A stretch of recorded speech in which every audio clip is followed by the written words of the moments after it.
The reason for the theme for this year's conference being anti-racist is to reflect the fact that our workplace is changing. So we thought it was a good opportunity to talk to some of our members from different parts of the world. A multiracial trade union that welcomes everybody is of a benefit to every member of the trade union. Anything less weakens us.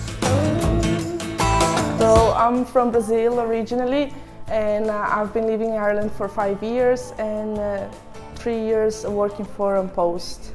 And then I just joined the union. It did happen because I had few issues and I needed some advices. I didn't know where to go, and all my colleagues told me that would be great if I could talk to one of them. So I went and I joined the union. Like, I'm from Zimbabwe and I've come from a country whereby unions are not very powerful. It's more of what the government initiatives put across. So when I came here, it was something new for me. No, I mean, when I first moved to Ireland, I didn't know how people, worked and what interactions at work you have, how's the mentality at work, because mentality in Greece is completely different in a work environment. We need to be able to say to our delegates, who will probably be, majority Irish, but will be working with people from different nationalities. We are trying to get a very straightforward message across to them. This is our union. It is a home for everybody. The world is what you make it. The world is what you make it, baby. The world is what you make it. Racism has always been a problem in every country, but in this country it's only really coming to the fore over the last 20, 25 years. When I was a kid growing up in Dublin, I didn't know anybody of a different race. I never met anybody from a different race. And now it's difficult to lecture people and to, treat them like children. Kids, this is how you behave.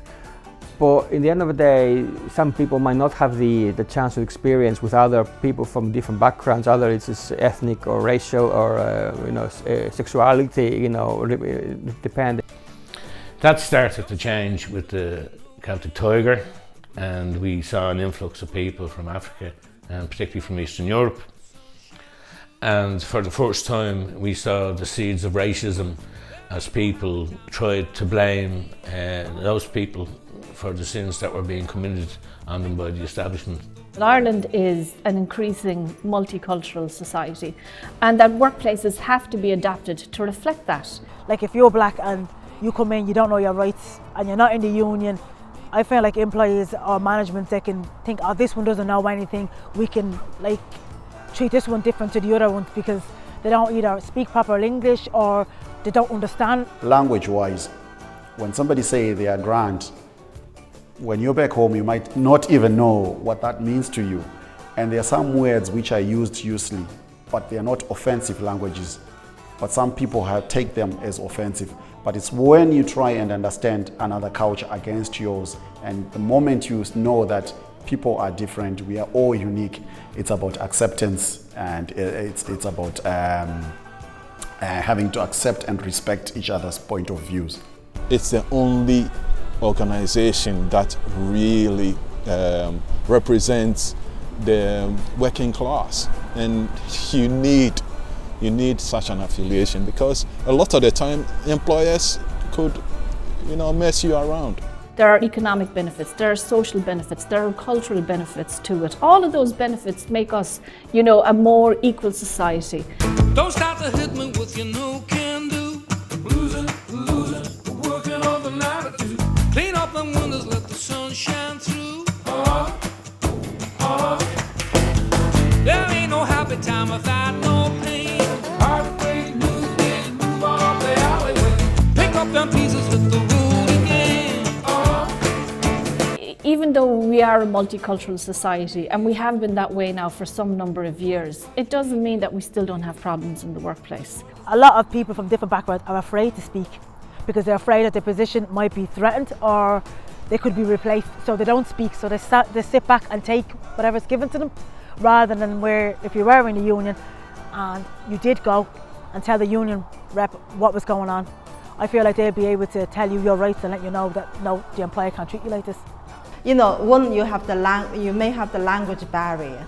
You know, you don't speak English fluently. Number two, you don't know the labor law and the regulations here well, and you may, you know, it's good to join the union so you get help. Yeah. I've got a positive experience with the union, so I will strongly recommend everybody to join the union, because no matter what happens, you will land up somewhere in the trouble along the life in the job, and if you don't have the union, the bosses won't help you. I do. I know at the moment I didn't need the help so far, but I'm hoping as when I need it, I'll definitely ask for the union help when it comes to it. The only way as a union we can remain strong is if everybody is part of that union, and everybody can only be part of that union if they're all treated equally. And the oldest saying in the book in political terms is evil thrives while good people do nothing, and we can't afford to do nothing.